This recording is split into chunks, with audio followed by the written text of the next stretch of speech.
shocking. But can electors really block Trump from becoming president? Plus, Taraji P. Henson reveals how she handpicked her latest love interest on Empire. Then, looking for a gift they'll never forget? Then you need to check out Whoopi's list of favorite things for the holidays. And Christmas is coming early, because we're giving away $10,000 live. So don't miss a second of today's show. Hump Day Hot Topics are here with Whoopi, Sunny Hostin, Joy Behar, Sarah Haynes, and Jedediah Bila. Now, let's get things started.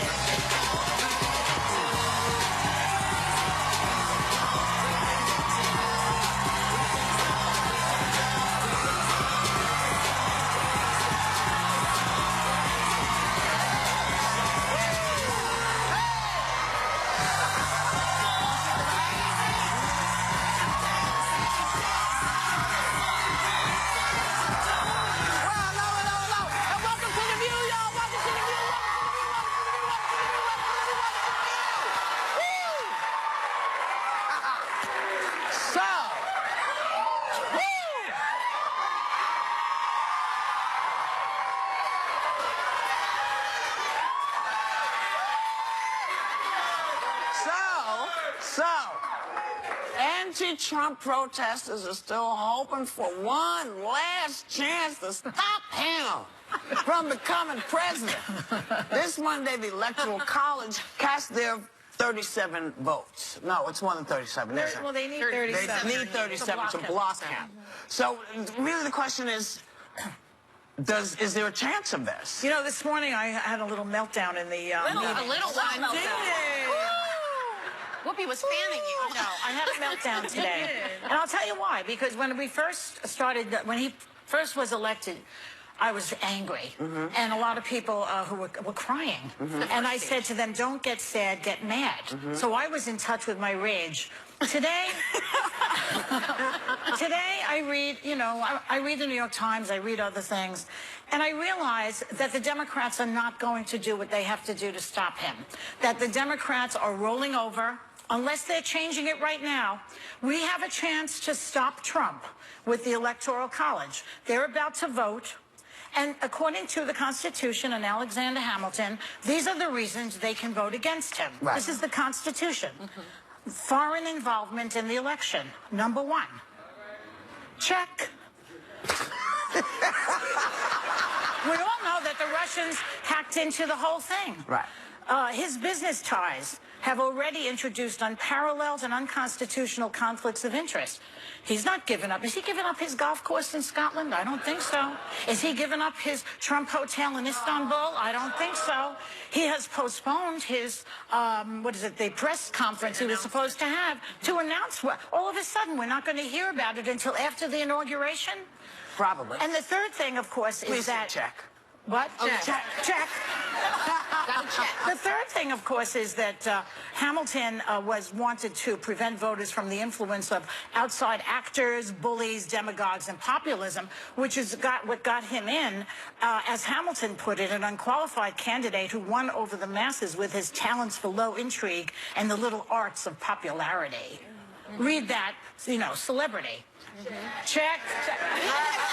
So, in conclusion, these are the criteria with which the electors should be voting against Trump to be inaugurated. So now the next question is, if they are the patriotic Americans that they claim they are. The other question that comes up is, should they be doing this? You don't think they should not be doing this. I recognize that this is like a wedding, and if you have something to say, you need to say it now or forever hold your peace. Well, I'm in the stage of grief Joy right is now. in a, like she said, there's some rage, so I understand why Joy feels that way. But I don't feel that when the system is set up the way that it should, that the Electoral College is to represent who voted for, the people spoke, and those electorates are obligated then to vote that voice. To me, the rules were decided before the game. And that means everyone operated their campaigns and everything with the rules in mind. Because it didn't turn out the way you wanted, honestly, the way I wanted, I don't think we should therefore then go back and rewrite it. I would feel the same way if this uproar were against Hillary. I would feel the same way. Yeah.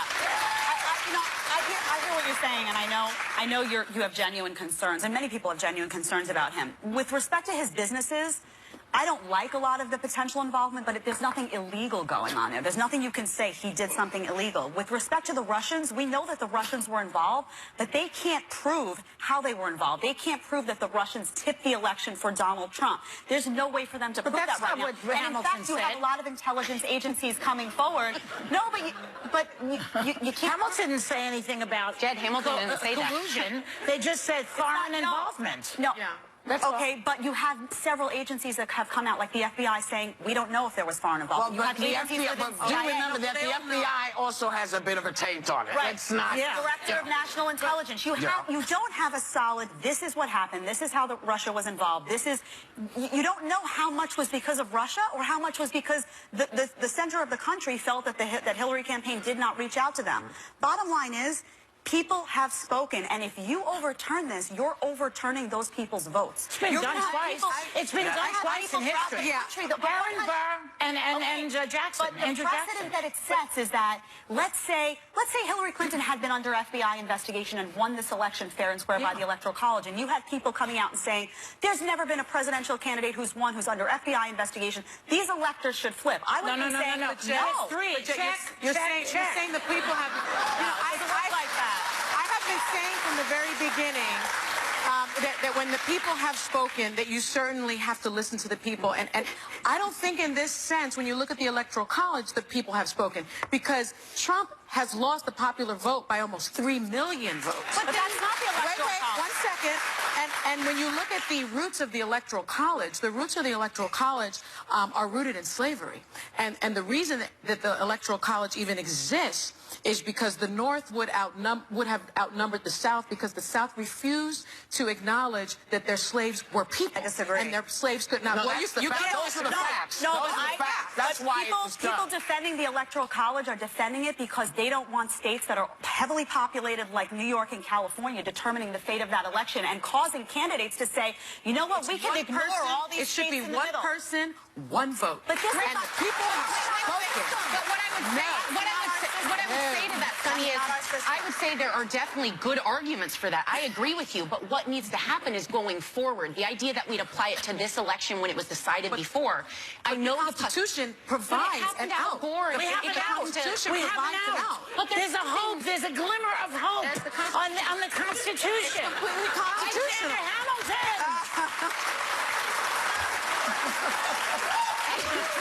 I have not forgotten about your Hamilton. If they want to redo it, and I think people are up in arms enough, let's fix it then. I just think that would have changed Monday. But they would have changed the whole game going into it. Well, let me end with this before we go to break. Yeah. This is the first time a foreign power has been discussed in this fashion about our elections. The fact that people don't seem to recognize that if there was a deal made, what is he expected to give them for this deal? These are the questions that they've asked about every president. They asked it about Obama. Who's he talking to? You know, he's in bed with so-and-so. And everybody ran with that. But no one seems to want to run with the fact that somehow the Russians' fingerprints are everywhere. Yeah. So perhaps, since he's always talking about everything is rigged, we should take a minute. That's take a minute. And I'm trying to go faster. Take a minute and say, you know what? This is real. This is real. This is an endangerment to the United States. I think that moment should be taken. Now, we have until January 20th. Plenty of time. There's plenty of time. If people do their homework. If y'all don't care, nothing's going to happen. It's going to be fine. But this is a battle you should be fighting, because this is all Call your Democratic representatives. So tell them to get with the program. We're coming back in a minute with more Hot Topics.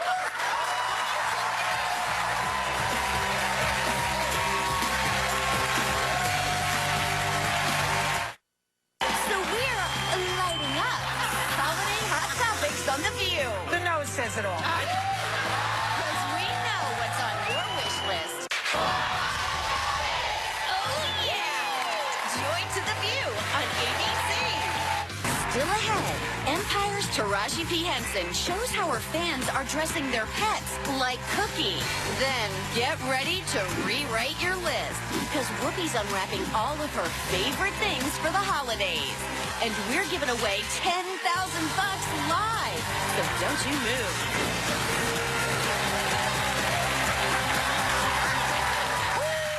Welcome back. You know, oh my God. Most parents have no idea what their kids are thinking, their teenagers are thinking, and they figure that they can't stand having mom and dad around. But that's not necessarily true, because researchers have found that teens really want their folks to be there, even if they don't want to interact with them. And this seems to surprise the hell out of people, which I don't understand. Yeah, I mean, because we were all teenagers. Think back. Yeah. You remember? It was a dark time. It was a dark time. Did you listen to anything anybody said to you? See, it's like it's just become interactive. I acted out more in my 20s, but Yeah. I think this makes total sense. When you think of a toddler and they start to test your limits, you say no, they scream. They're trying to find boundaries, but it's for safety. They need to know there's a place and you're holding them. The teenager looks a little different, but I think it's just as much a developmental phase where they're testing their own individuality and their place in the world, and they don't want you to go anywhere. They're going to keep mouthing off. They're going to keep tipping their toe over the line, but they're wanting the safety of you being there, knowing they're okay, to find that. So I think it makes total sense. I think so. I mean, I'm raising a teenager now. My son turned 14 in August. And I feel very blessed because I've tried to have an open door policy with him as he's gotten older. I've told, policy? yeah, I love like that. I've really tried. Well, I've tried to be very open with him about what I did as a teenager. And every day I say to him, "What was your highlight today? What was your low light?" And he's been really honest. So I haven't liked everything he said about how he feels about me, or What's the worst thing he's ever said about you? he told me recently that he felt that I didn't trust him because I didn't give him enough I didn't allow him to go into the city to go to a party, and I didn't know the parents or the family or He's anybody. 14.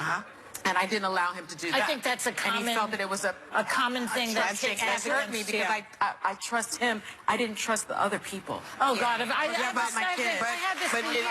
it's all.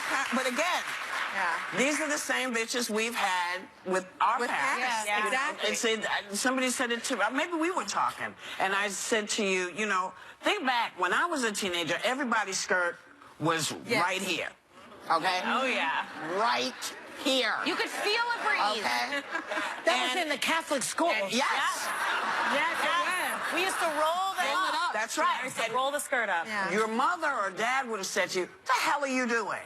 Now, we were talking about kids, yes, and pants down low. It's the same thing. Yeah. Everybody, they test. It's part of what you do as a teenager. And parents have to understand, you know, as much as you say, "I hate you." You know, now you're in your 40s, 30s, whatever. You realize you didn't hate him. You just didn't, you wanted to do what you wanted to do. Yeah. My mom was good about reminding me of instances in her own life. That she'd go back and take a minute to walk Tell in them my the truth. shoes, and That's it made it. a big difference. I felt like I had guidance, but not judgment. That's right. And that was the key Exactly. for me. And I now have guidance. That's why. No judgment here. She's great. We'll be right back.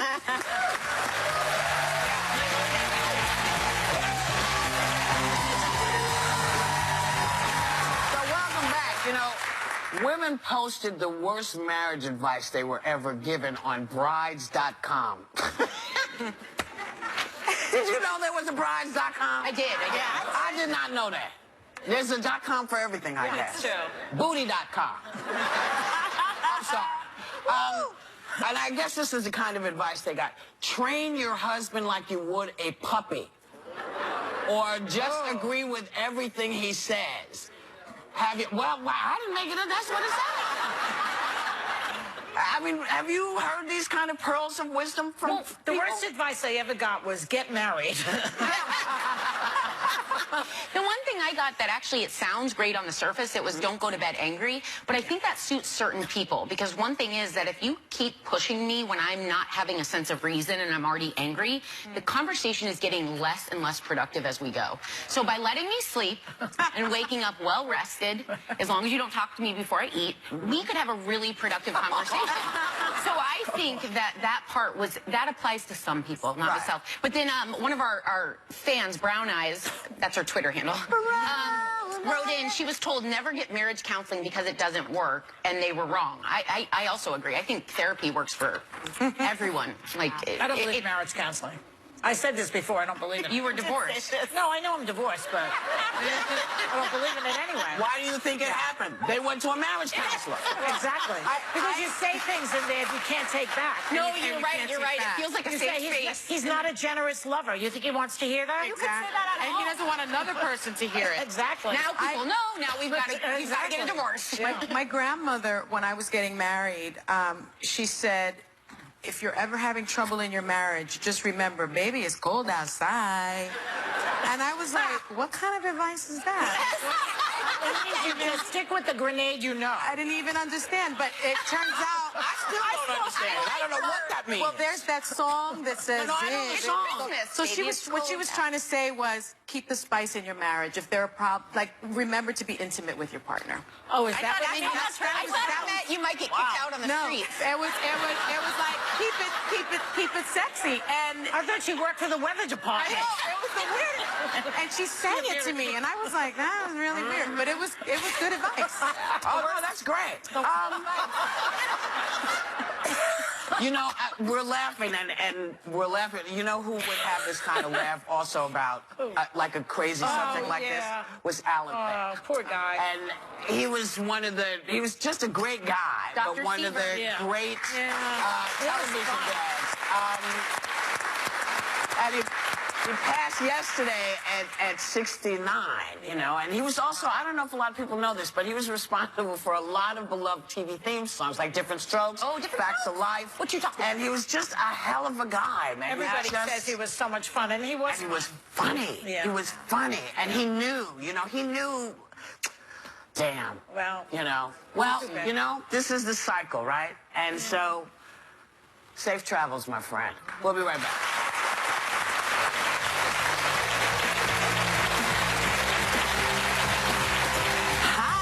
P. Henson here to talk about my new film, Hidden Figures, in theaters Christmas. It opens wide January 6th. I play a mathematician. That's 180 degrees from Cookie. I wasn't good at math.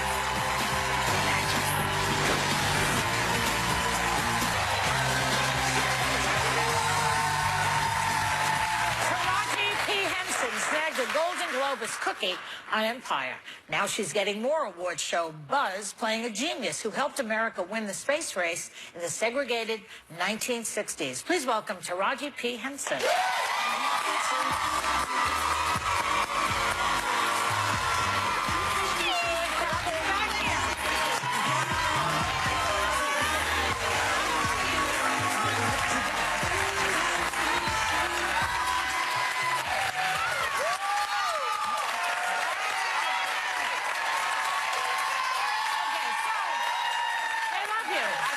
You're very popular and you look very cute. Thank you. I love you too.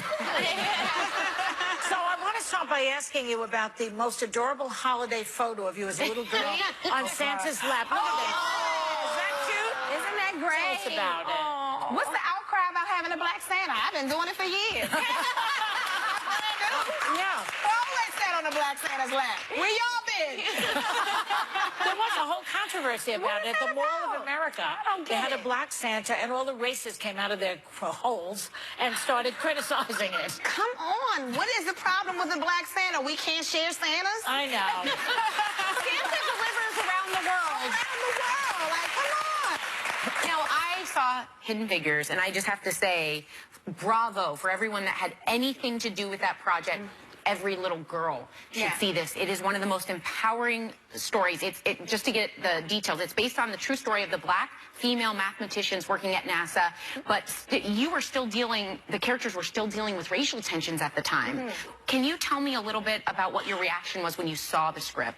I just remember being upset because, you know, as a little girl, I was always told, oh, don't worry about math and science. That's for boys. And in history. And we don't know about it. I'm pissed because that's a dream that in this particular. Yes. And that's a dream that I did not know belonged to me. Who knows? I could have been a rocket scientist. Let's take a look at the clip real quickly. We've got a clip. Does she handle analytic geometry?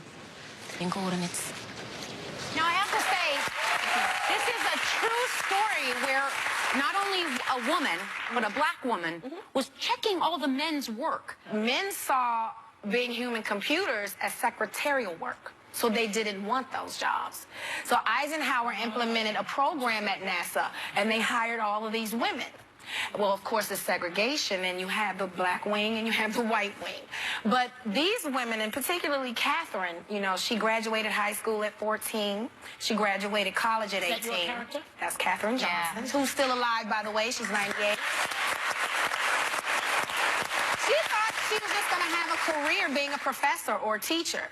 And then this is great. This is that saying, when preparation meets opportunity. She was prepared.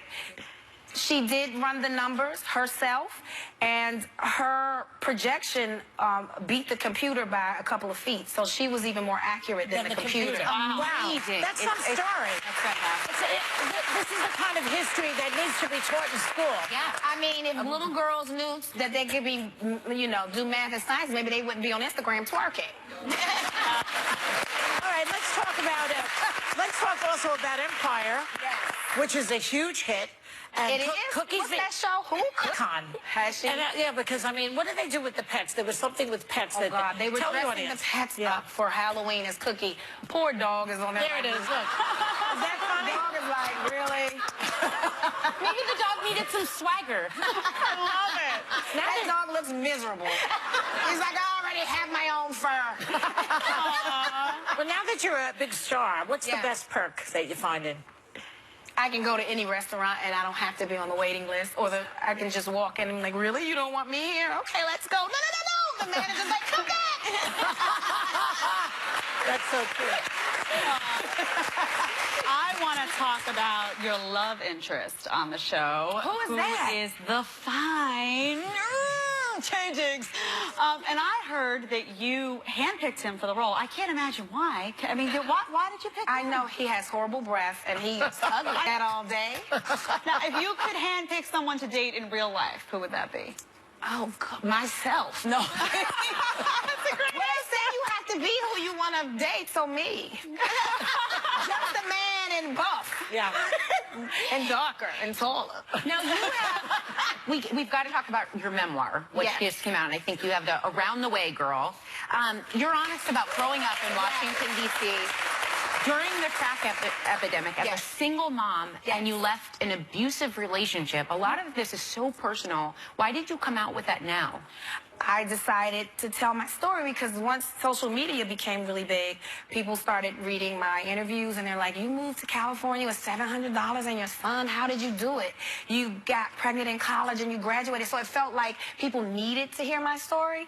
And as an artist, I was like, I have the mic. And God is like, so what you gonna do with it? And so I was like, my mic sounds nice, check one.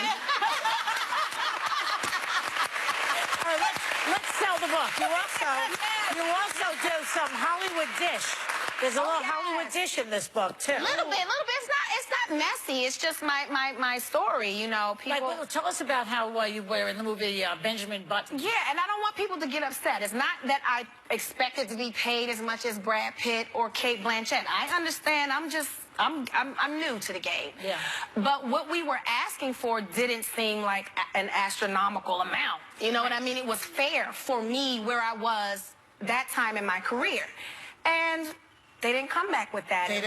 We were heartbroken. But see, that's when you have to check your ego, because if I let ego take control of that, I wouldn't have taken the job, and I would have missed my moment. So I had to set pride aside, suck it up, and I had to bite my tongue a lot. And I just had to stay focused on the bigger picture. But that's smart business. Yeah. You knew there was an opportunity that would get you to where you are now. Well, it's why she goes to those restaurants she was telling us. Yeah, exactly.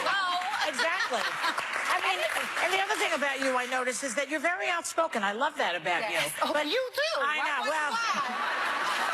Yeah, I know. But as I often lost out on jobs because of my big mouth, do you?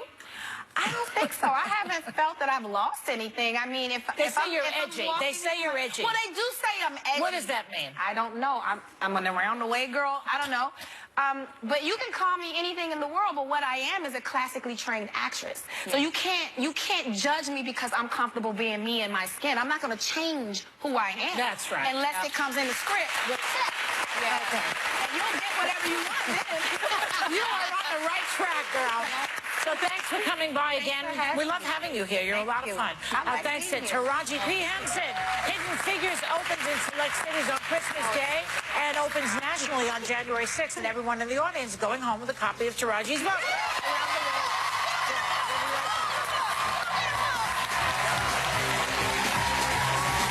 Every year, Whoopi loves showing off her favorite things for the holidays. So see what made the list this season when we come back.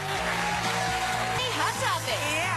And we've got an Idol holiday reunion you don't want to miss. Wait. There's more. Because Christmas comes early with our epic holiday show. The legendary Patti LaBelle makes our view a little sweeter. And Darlene Love brings down the house. Hey, this week on ABC.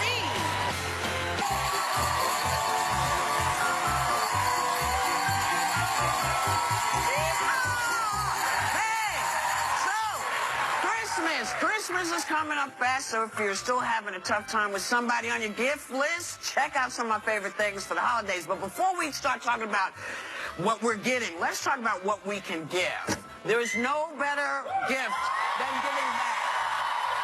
Food Bank for New York City.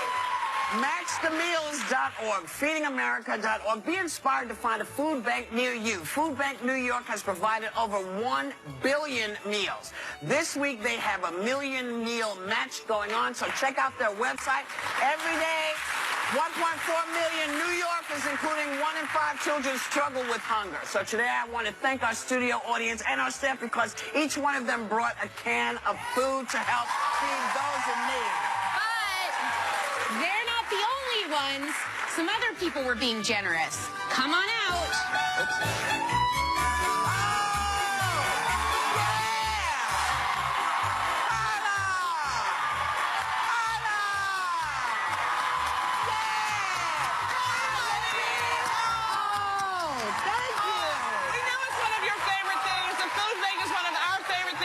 So that's from all of us at the Chew. Thank you all for all the work that you do. Love you, honey. Happy Christmas, Merry Christmas, baby. We love her. Yes. So, a couple of years ago, I gave this product, yes, go ahead, to a bunch of kids who came to my house for Christmas. And they really, really loved it. It's called Soap Socks, $12.99 at SoapSocksKids.com. So it's great for kids who don't love to bathe, and it's great for adults who don't love to bathe either, because there's a soap pocket in it, and it turns soap socks into the washcloth when the soap is added to it. So, you know, there's lots to choose from. There's Disney characters, animals, all kind of stuff, and you can get an extra 30% off today using the promo code THEVIEW if you like soap socks. That's what I'm talking about. So, this next gift includes two of my favorite things, reading and music, right? So karaoke, books and app. $19.99 at karaoke.com, created by a dad who wanted his kids to know some of the songs that we kind of grew up with. Featured songs, What a Wonderful World, Lullabies, My Girl, and there's more on the way. You download the app, which features animated videos of the books. It's kind of fabulous. Why didn't they have that when I was a kid? Well, because they were doing it now. But speaking of music, these gifts are great for someone who loves music and fashion. Two Gypsy Souls is a rock and roll clothing line. Clothing ranges between $120 and $160 on 2gypsysouls.net. Each piece is a one-of-a-kind piece. Super soft flannel, custom orders can be done, and it's done by two teachers. This is the thing I love, you know? And I've got some very special models here, so come out and show.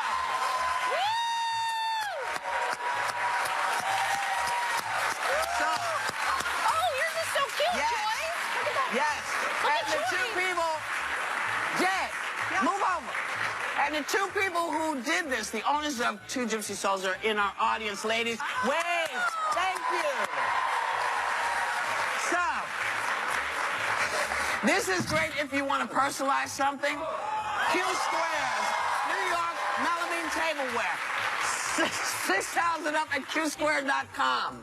Just qsquarenewyork.com, my bad. Melamine dinnerware and serving pieces look like fine porcelain and ceramic, but they're not. They're fabulous. You can personalize them. They're dishwasher safe. You can have a great time with it. And you can put anybody's picture on That's how I serve all my food. That's right. And you know, I'm a holiday girl. I'm a holiday girl. And so I love decorating with these next two products. Mark Roberts Christmas Santas and elves, $40 and up, Christmas-magic.com. Limited edition fairies, Santas, elves, witches, and I just want to point out, who does this look like? Does this look like anybody? This looks like me. So there's home decor for all seasons. Creator Mark Roberts is in our audience, and one of the reasons that I love him is because he started, my mom loves I called him and asked him if he could do a Black Santa. Because, you know, we are always looking for Santas that, you know, go with our families. And Mark did it as well. So, we love him. You know this is me, right? Okay. So, now, the other thing I have to tell you is the other place that I'd love to go for my Christmas decorations. Here, I'll take Whoopi, get in there. I'll take Whoopi. Okay. For my Christmas decorations is this. Patience Brewster collection. $6 and up, PatienceBrewster.com. Patience has created unique three-dimensional ornaments and gifts. Lots of beautiful tabletop items. She also carries tea towels and all kinds of stuff. And Patience Brewster is also here in our audience. And she has something special. Hold on. She has something special for our audience. I do today. If you go to our website, PatienceBrewster.com, as you check out, if you buy something, you get 15% off, but you have to write in the code Holiday View. And you can... And the reason that I love these guys is because they make the holidays for everybody. So you will see Santas and elves of all different hues, and I love them for that because it helps kids, it makes kids happy when they see somebody that looks like them at Santa. So, and this is also one of my favorite products. I use this every day. You love her. I love it. Echo Dot, $49.99 at Amazon.com. Hands-free voice control device that uses Alexa to play music, control smartphones, do all kinds of stuff for you, right? Now, it connects to speakers and headphones with Bluetooth, and it can control lights and fans, all kinds of stuff. Roll it on, roll it on. You want to see what happens. This is me asking Alexa a couple things. Go ahead. Roll. Alexa, where does Santa Claus live? Santa Claus lives in the North Pole. Alexa, sing Jingle Bells. Oh, jingle bells, jingle all the way. Oh. Yeah. So, and I want to say to our viewers at home, we have a little surprise for you. 5 of you will win all of my favorite things. So if you want to figure out how to do it, go to our Facebook page by midnight Eastern tonight and find out how to enter for a chance. Yeah. These are so great. Oh, wait. Oh, wait a minute. I feel bad. I just left y'all out in the cold like that. Yeah, you did take Okay. Members of our studio audience, I'm getting all of my favorite things!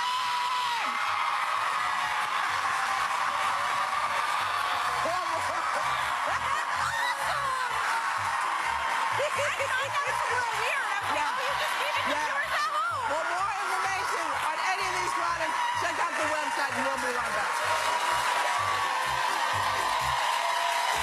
Don't move, because we're about to give away 10 grand live on The View. Find out which audience member and home viewer are getting a piece of the jackpot next. Tomorrow, Clay Aiken's getting a Christmas visit from a ghost of American Idol past when Ruben Studdard joins him for a Throwback Thursday performance you cannot miss. Can't hear you. Thanks to Savings Destination, the ultimate shopping companion, Retail Me Not, it's time to give away some money. And we have a special guest to help us out today. Come on out, Santa Claus.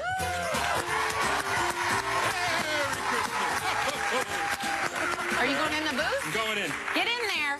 Now, this is actually just one of Santa's helpers. He's our co-executive producer, Brian Tetta, and he's going in our win booth today because someone in our audience is about to get a major boost to their holiday budget, $5,000. Yeah. But first, let's announce our at-home winner. A big congratulations to Laura Smith from El Campo, Texas. You also just won $5,000. Do I push this button? I think I do. It's time for our studio audience winner. Hit that beautiful Ready? button. You got it? I can't go until it's done. It's stopped. Okay, the winner is number 18.